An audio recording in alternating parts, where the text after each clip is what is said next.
Welcome to EUPrivacyForAll, Session 27 on GDPR,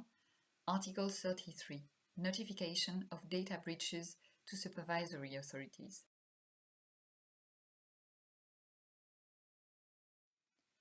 Article 31 was finally renumbered 33 on notification of a personal data breach to the supervisory authority. It sets that in the case of a personal data breach, the controller will have an obligation to notify the personal data breach to the supervisory authority, competent, without undue delay, and where feasible, not later than 72 hours after having become aware of it, unless the personal data breach concerned is unlikely to result in a risk for the rights and freedoms of natural persons concerned. Where the notification to the authority is not made within 72 hours, then the controller will have to justify of the reasons for the delay. The processor shall notify the controller without undue delay after becoming aware of a personal data breach. The notification to the supervisory authority shall at least include a description of the nature of the personal data breach, including the number of data subjects and data records concerned, a communication of the name and contact details of the data protection officer, a description of the likely consequences of the breach, and a description of the measures taken or proposed to be taken by the controller. Where, and insofar as it is not possible to provide the information at the same time, the information may be provided in phases, but once again without undue further delay. The controller shall document any personal data breach, comprising the facts surrounding this breach, its effects, and the remedial action taken. Recital 85 of the GDPR provides most of the provisions already explained in Article 33, such as the fact that a breach may result in a physical, material, or non-material damage to natural persons,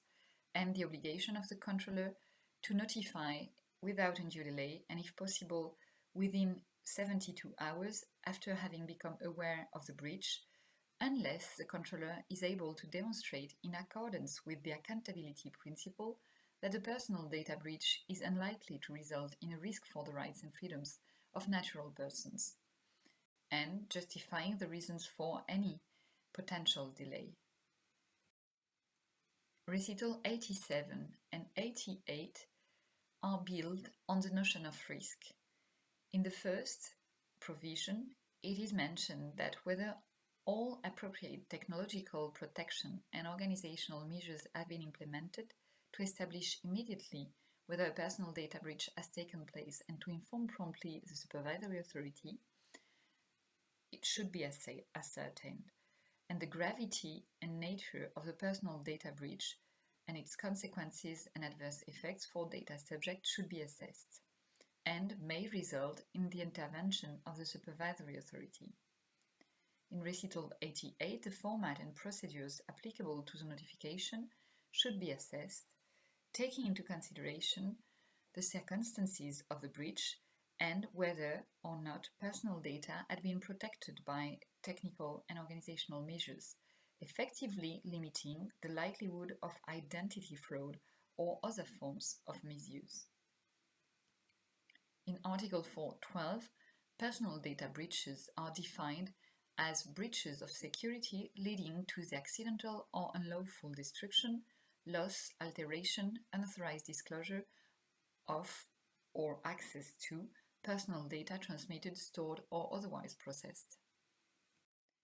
Article 42I also specifies that associations and other bodies representing categories of controllers or processors may prepare codes of conduct for the purpose of specifying, notably, the notification of personal data breaches to supervisory authorities and the communication of such personal data breaches to data subjects. Article 58.2e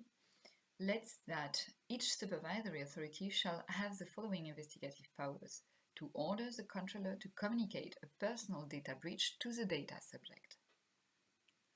And Article 71 regarding the European Data Protection Board, EDPB, includes that the EDPB shall, on its own initiative or where relevant at the request of the Commission, issue guidelines, recommendations and best practices regarding the establishment of personal data breaches and the determination of undue delay. The Directive 95/46 has no framing of personal data breaches notification to data protection authorities, but a quite detailed framing of data breaches is laid down in the opinions released by the Working Party. What should accountable data controllers and processors get prepared for? Controllers first will have to notify data breaches to the competent supervisory authority without undue delay, and where feasible not later than 72 hours after becoming aware of it, unless the personal data breach is unlikely to result in a risk for the rights and freedoms of individuals. The controllers will also have to assess the effective likelihood of privacy risks and document it.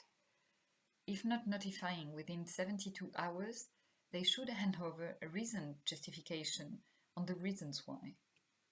Processor will have to notify the controller without undue delay after being aware of a breach. The controller will have this tight obligation of documenting breaches, and the information to be provided to the competent supervisory authorities could be provided in phases. The notification must at least include a description of the nature of the breach, a communication of the name and contact details of the data protection officer, the likely consequences of the breach, and the measures taken or proposed to be taken by the controller to address those risks. Codes of conduct could be used to demonstrate compliance, and DPA's order should be anticipated, as they can require to communicate breaches to data subjects. So the questions triggered now concern EDPB, European Data Protection Board guidelines, recommendations and best practices on what constitutes a risk and on undue delay, formats and templates for notification.